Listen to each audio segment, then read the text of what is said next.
Hello friends, welcome back to our channel. दोस्तों, आज की इस वीडियो में हम लोग 24 जनवरी 2024 के करंट अफेयर का रिवीजन करेंगे और वीडियो के लास्ट में गायत्री मंत्र भी रिवाइज करेंगे, जिसमें हम लोग देखेंगे महत्वपूर्ण अनुच्छेद। पहला क्वेश्चन है आपका, हाल ही में सौरैया उपग्रह को किसने लॉन्च किया है? इसको लॉन्च किया है ईरान ने। सौरैया उपग्रह लॉन्च किया है ईरान ने। किस रॉकेट से? क्यूम 100 रॉकेट से इसको लॉन्च किया गया है। यह एक ठोस ईंधन का रॉकेट है।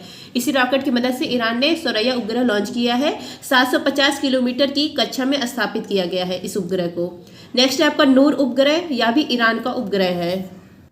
नेक्स्ट है आपका लल्लन टॉप। हार्मुज जल संधि फारस की खाड़ी को ओमान सागर से जोड़ती है। ईरान की राजधानी क्या है? तेहरान। और यहाँ की संसद को कहा जाता है मजलिस। यहाँ पर ईरान में रामसर स्थान था। यहाँ पर 2 फरवरी 1971 को रामसर कन्वेंशन होता है आर्द्र भूमि के संरक्षण के लिए। अगर आपसे पूछा जाए वर्तमान में भारत में कितने रामसर साइट है, तो 75 है। ईरान में दस्त-ए-लुत और दस्त-ए-कबीर मरुस्थल है। नेक्स्ट है आपका, भी हाल ही में इसरो ने GSAT-20 लॉन्च किया है फाल्कन 9 रॉकेट से, और यह रॉकेट किसका है? स्पेस एक्स कंपनी का है। नेक्स्ट है आपका, PSLV C-58 से एक्सपोसेट और POEM 3 को लॉन्च किया है इसरो ने। PSLV C-57 से आदित्य L1 लॉन्च किया गया है। पृथ्वी से 15 लाख किलोमीटर दूरी पर यह स्थित है। यह लंगराज पॉइंट इसको कहा जाता है, क्योंकि सूर्य और पृथ्वी के बीच में 5 पॉइंट है, L1, L2, L3, L4, L5। तो L1 पॉइंट पर गया है और यह पहुंच भी गया है। यहाँ पर जो L1 पॉइंट है, यहाँ पर सूर्य और पृथ्वी का जो ग्रेविटेशनल फोर्स होता है वो इक्वल है। नेक्स्ट है आपका मून स्नाइपर। यह चंद्र मिशन था जापान का।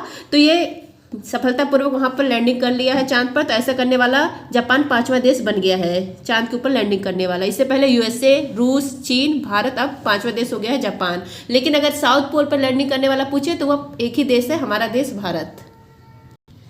नेक्स्ट है आपका, हाल ही में भारत की यात्रा पर आए UN महासभा के 78वें सत्र के अध्यक्ष कौन है? इनका नाम है डेनिस फ्रांसिस। UN महासभा, यूनाइटेड नेशन जनरल असेंबली, इसको कहा जाता है विश्व की लघु संसद। इसमें कुल कितने सदस्य शामिल है देश? 193। और यह किस सिद्धांत पर काम करता है? एक देश एक मतदान, इस सिद्धांत पर यह काम करता है। 78 सत्र के जो अध्यक्ष है UN महासभा के, इनका नाम है डेनिस फ्रांसिस और त्रिनाद टैबगो देश से इनका संबंध है। अभी हाल ही में ये भारत यात्रा पर आए हैं, 5 दिन भारत यात्रा पर आए हैं। और ये जो 26 जनवरी को होने वाला है हमारे यहाँ कार्यक्रम, मतलब महाराष्ट्र में जो कार्यक्रम होगा, महाराष्ट्र के राजकीय अतिथि के रूप में उसमें शामिल होंगे डेनिस फ्रांसिस। फ्रेंड्स, जिसको भी इसका PDF चाहिए, आप लोग टेलीग्राम पर जब सर्च करेंगे @justdoityar, तो वहाँ पर मेरा चैनल आ जाएगा। वहाँ पर मैंने बताया है कि इस प्रकार आप इसका PDF प्राप्त कर सकते हैं, क्योंकि मैंने डेली करंट अफेयर्स के PDF पर कुछ चार्ज लगाया हुआ है। नेक्स्ट है आपका लल्लन टॉप। UNO, इसके पहले महासचिव कौन थे? ट्रिग्वे ली, नॉर्वे के थे। और वर्तमान में कौन महासचिव है? एंटोनियो गुटेरस है, पुर्तगाली के। नेक्स्ट है आपका United nation security council, UNSC। इसमें कुल 15 सदस्य होते हैं। 10 सदस्य अस्थायी होते हैं और उनका कार्यकाल 2 साल का होता है। अस्थायी सदस्य कितने होते हैं? 10। और अस्थायी सदस्य होते हैं 5। इनको वीटो पावर कहा जाता है, ना कहने की पावर इनके पास होती है। मतलब कोई अगर बिल है, एक्ट है, अगर इन्होंने ना कर दिया तो वो लागू नहीं किया जाएगा। 5 सदस्य कौन कौन से हैं? USA है, इंग्लैंड है, फ्रांस है, चीन है और रूस है। नेक्स्ट है आपका, UN महासभा की पहली महिला अध्यक्ष कौन थी? विजय लक्ष्मी पंडित। नेक्स्ट है आपका अंतर्राष्ट्रीय न्यायालय, इसका हेडक्वार्टर कहाँ पर है? द हैग, नीदरलैंड में है। नेक्स्ट है आपका UNO, इसके 6 अंग है और इसकी स्थापना होती है 24 अक्टूबर 1945 को। हेडक्वार्टर है न्यूयॉर्क के मैनहाटन द्वीप पर। नेक्स्ट है आपका इंडिया ओपन 2024 के महिला एकल वर्ग की विजेता कौन है? इनका नाम है Tai Tzu Ying. Yonex Sunrise India Open 2024 badminton का टूर्नामेंट है। इसको इंडिया ओपन 2024 भी कहा जाता है। इसका आयोजन कहाँ पर किया गया? KD जाधव स्टेडियम, नई दिल्ली में किया गया। मेल में विजेता बने हैं CU की, चीन के हैं, ये मेल में विजेता बने हैं। लेकिन क्वेश्चन यहाँ महिला का पूछा है, तो महिला में विजेता बनी है ताई तुजु यिंग। ये ताइवान की है। इन्होंने किसको हराया है? चेन यू फी को हराया है, चीन की। अगर आपसे पूछे मिक्स डबल में विजेता कौन बना है? South Korea. और उप विजेता बना है सात्विक साईराज और चिराग शेट्टी की जोड़ी। तो उप विजेता बना है भारत और विजेता बना है साउथ कोरिया। नेक्स्ट है आपका लल्लन टॉप। KD जाधव, इनका संबंध है कुश्ती से। ओलंपिक में पदक जीतने वाले पहले खिलाड़ी थे KD जाधव। नेक्स्ट है आपका हवेंग सॉन्ग, इनकी बुक का नाम है CU की और ये चीन से भारत आए थे, हर्षवर्धन के दरबार में थे। और इनको कहा जाता है यात्रियों का राजकुमार। नालंदा विश्वविद्यालय में स्टडी करने जब गए थे तो उस समय आचार्य थे सीलभद्र। नेक्स्ट है आपका मेजर ध्यानचंद खेल रत्न अवार्ड 2023। सात्विक साईराज को मिला है। खेल का सर्वोच्च सम्मान होता है मेजर ध्यानचंद खेल रत्न अवार्ड, पहला किसको मिला था? आप लोग कमेंट करके बताइए, मेजर ध्यानचंद खेल रत्न अवार्ड पहला किसको मिला था। नेक्स्ट है आपका विश्व बैडमिंटन चैंपियनशिप, इसका आयोजन किया गया था कोपेनहेगन डेनमार्क में और इसमें यश पर्डो ने कांस्य पदक जीता। नेक्स्ट है आपका बैडमिंटन के प्रमुख कप देखिए, थॉमस कप, उबेर कप, ओलियांस कप। ये ओलियांस कप के विजेता कौन है? प्रियांशु राजावत। मलेशिया मास्टर्स, इसके विजेता है यश पर्डो। स्विस ओपन, इंडोनेशिया ओपन, इसके विजेता है सात्विक और चिराग की जोड़ी। कनाडा ओपन, इसके विजेता है लक्ष्य सेन। तो ये सारे बैडमिंटन के टूर्नामेंट हैं। नेक्स्ट है आपका हाल ही में वर्ष 2024 में किसे भारत रत्न से सम्मानित करने की घोषणा हुई है? कर्पूरी ठाकुर को घोषणा हुई है भारत रत्न 2024 देने को। भारत का सर्वोच्च सम्मान है भारत रत्न। 2024 में भारत रत्न दिया जाएगा कर्पूरी ठाकुर को। यह बिहार के पूर्व सीएम रह चुके थे। 1977-79 में ये थे सीएम और ये गैर कांग्रेसी सीएम थे। जो कर्पूरी ठाकुर है इनको जन नायक के नाम से ये फेमस है, इनको जन नायक भी कहा जाता है। ये नीतीश कुमार और लालू यादव के गुरु रह चुके हैं और इनको जो भारत रत्न है ये मरणोपरांत दिया जा रहा है। इनका मतलब ये अब नहीं है इस दुनिया में, तो इनको मरणोपरांत या अवार्ड मिल रहा है भारत रत्न। जो कर्पूरी ठाकुर है ये सामाजिक न्याय की स्थापना पर बल दिए थे। इन्होंने पिछड़ी जाति के आरक्षण के लिए 1990 में मंडल कमीशन इसका भी स्थापना करवाया था। नेक्स्ट है आपका ललन टॉप। पहली बार भारत रत्न 1954 में दिया गया था और उस समय 3 लोगों को यह अवार्ड दिया गया था, सर्वपल्ली राधाकृष्णन, सीवी रमन और सी राजगोपालाचारी। नेक्स्ट आपका 2019, पिछले साल मतलब इससे पहले जब भारत रत्न दिया गया था वो दिया गया था 2019 में नानाजी देशमुख, भूपेन हजारिका और प्रणब मुखर्जी को। नेक्स्ट है आपका मरणोपरांत पहला भारत रत्न किसको मिला था? लाल बहादुर शास्त्री को। 2 विदेशी जिनको भारत रत्न मिला है उनका नाम है नेल्सन मंडेला और खान अब्दुल गफ्फार खान। नेल्सन मंडेला, इनकी पुस्तक का नाम है long walk to freedom. Khan Abdul Ghaffar Khan ये सीमांत गांधी के नाम से भी फेमस है, इन्हें खुदाई खिदमतगार भी कहा जाता है। और इन्होंने किस दल की स्थापना की थी? लाल कुर्ती दल की स्थापना की थी। नेक्स्ट आपका पहले खिलाड़ी जिनको भारत रत्न मिला था उनका नाम है सचिन तेंदुलकर। पहले संगीतकार जिनको भारत रत्न मिला था उनका नाम है यश सुब्बा लक्ष्मी, 1998 में मिला था। उसके बाद पंडित रविशंकर को 1999 में और लता मंगेशकर को 2001 में, ये भी दोनों लोग संगीतकार हैं, इन लोगों को अवार्ड मिला, भारत रत्न दिया गया था। नेक्स्ट आपका डॉक्टर भीमराव अम्बेडकर जी को भी भारत रत्न मिला है। आर्टिकल 18 या उपाधियों का अंत, इसका उल्लेख किया गया आर्टिकल 18 में। नेक्स्ट है आपका कानून और न्याय मंत्रालय भारत के संविधान में निहित सिद्धांतों के प्रति सामूहिक प्रतिबद्धता के लिए कौन सा अभियान प्रारंभ करेगा? इस अभियान का नाम है हमारा संविधान हमारा सम्मान। हमारा संविधान हमारा सम्मान अभियान स्टार्ट किया है कानून और न्याय मंत्रालय ने और शुरू करने वाला कौन है? श्री जगदीप धनखड़, हमारे जो उपराष्ट्रपति, इन्होंने शुरू किया है। इसके लिए ही हर घर न्याय पहुंच सके, इसके लिए एक ऐप भी लॉन्च किया गया। इस ऐप का नाम है न्याय सेतु ऐप। कानूनी सलाह प्रदान करेगा यह ऐप और इसको भी लॉन्च किया है जगदीप धनखड़ ने। क्यों लॉन्च किया गया है? क्योंकि 26 जनवरी 2024 को गणतंत्र दिवस की 75 वर्षगांठ है, तो ये साल भर चलने वाला अभियान है हमारा संविधान हमारा सम्मान। नेक्स्ट है आपका ललन टॉप। कुल संविधान संशोधन कितने हुए हैं? 106वां नवीनतम संविधान संशोधन है नारी शक्ति वंदन अधिनियम। इसके तहत महिलाओं को 33% आरक्षण दिया जाएगा। और बिल नंबर पूछे तो बिल नंबर है 128।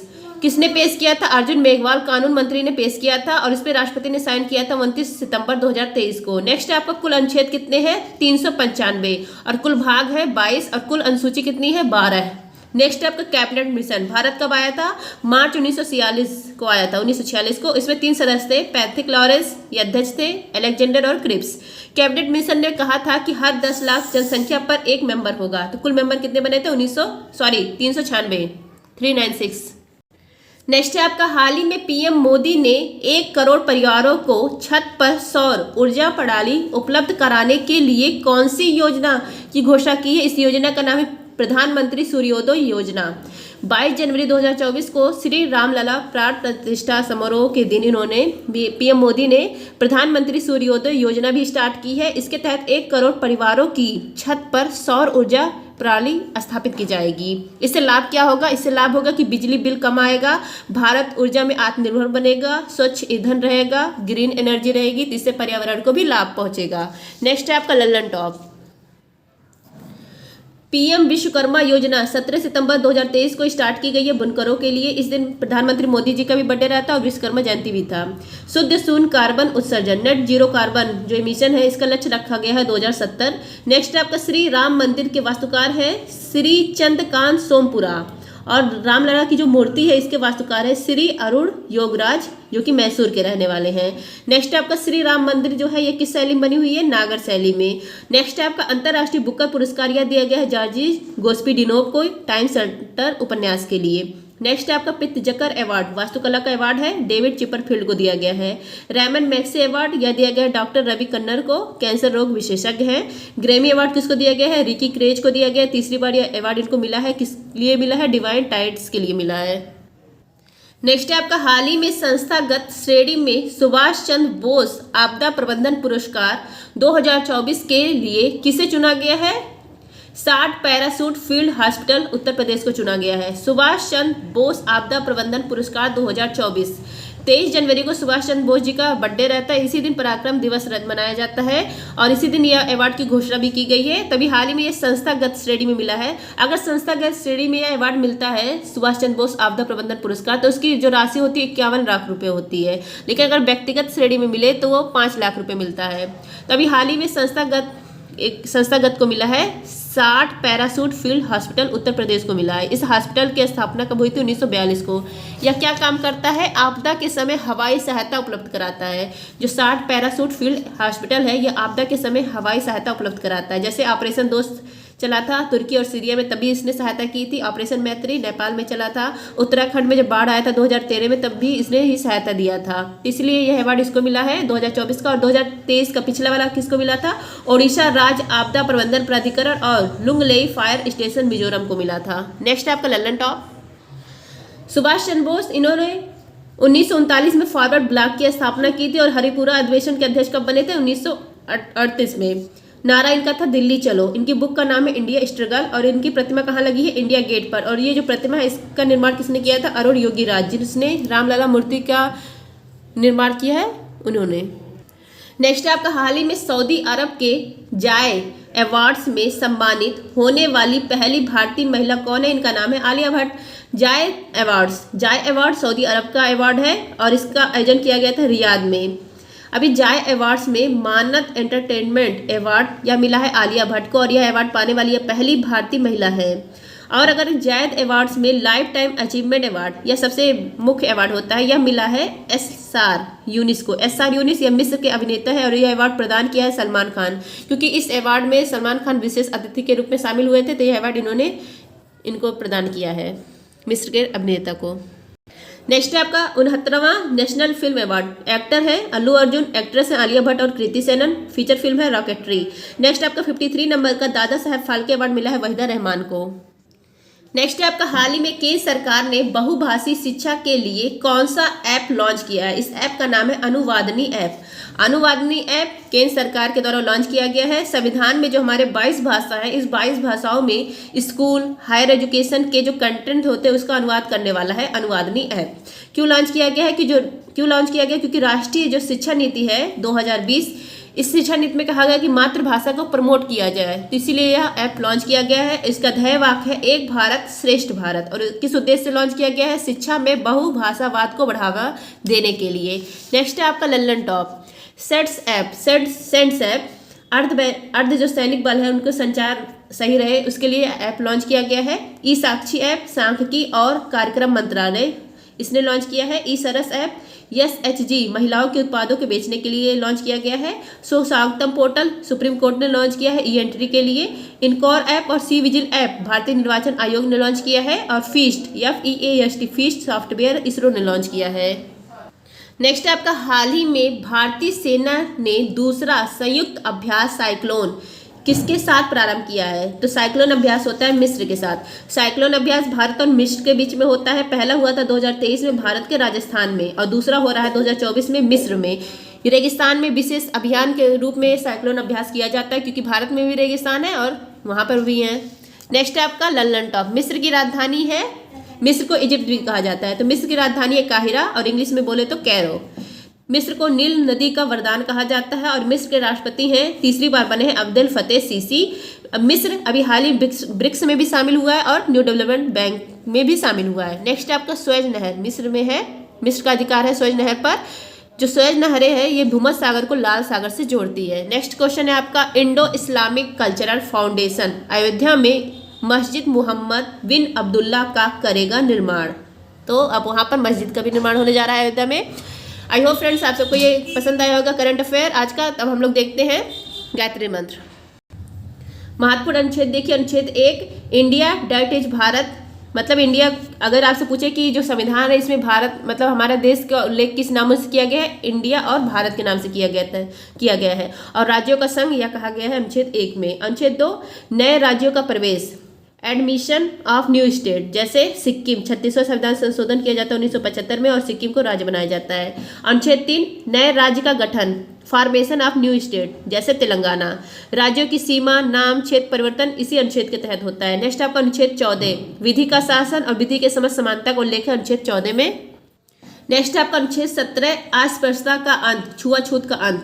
अनुच्छेद 18, उपाधियों का अंत। अनुच्छेद 1A, विचार और अभिव्यक्ति की स्वतंत्रता। अनुच्छेद 21, प्राण और दैहिक स्वतंत्रता। अनुच्छेद 21A, राइट टू एजुकेशन, 86वां संविधान संशोधन किया जाता है और इसको जोड़ा जाता है अनुच्छेद 21A। नेक्स्ट आपका अनुच्छेद 23, बेकार प्रथा, मानव अंग तस्करी रोकने के लिए अनुच्छेद है।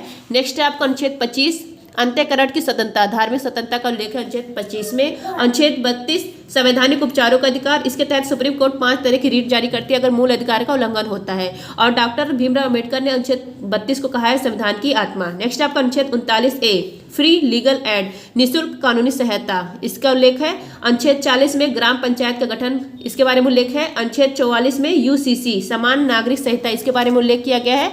अनुच्छेद 48A, पर्यावरण संरक्षण, इसके बारे में उल्लेख किया गया है। अनुच्छेद 50, कार्यपालिका और न्यायपालिका के बीच में शक्ति पृथक्करण के बारे में उल्लेख है। अनुच्छेद 51, विश्व शांति, जो विदेश नीति है उसके बारे में उल्लेख किया गया है। अनुच्छेद 51A, मौलिक कर्तव्य, ये कहाँ से लिया गया था? रूस से लिया गया था।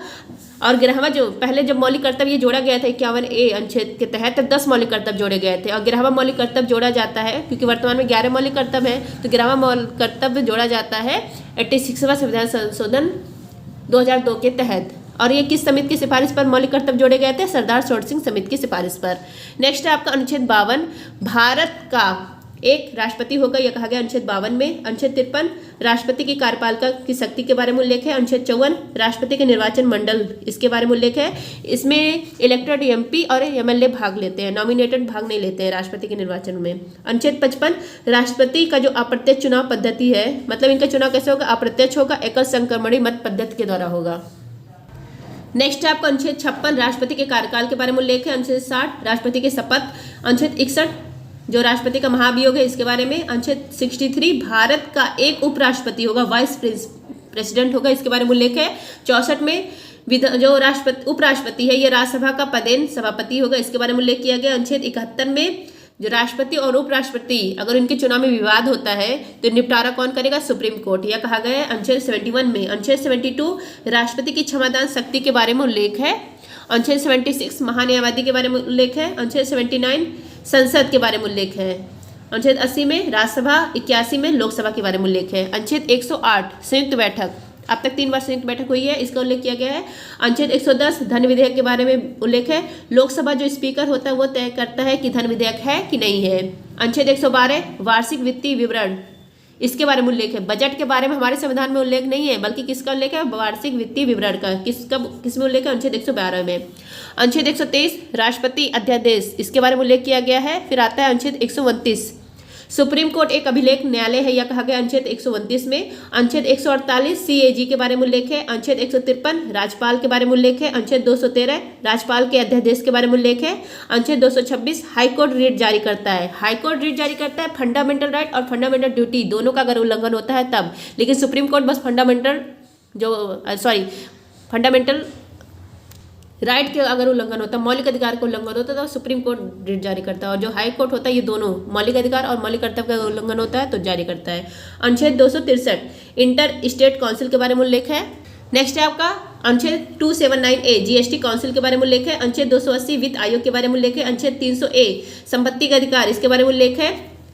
अनुच्छेद 315, UPSC के बारे में उल्लेख है। अनुच्छेद 324, निर्वाचन आयोग के बारे में उल्लेख है। अनुच्छेद 338A, NCST, इसके बारे में उल्लेख किया गया है।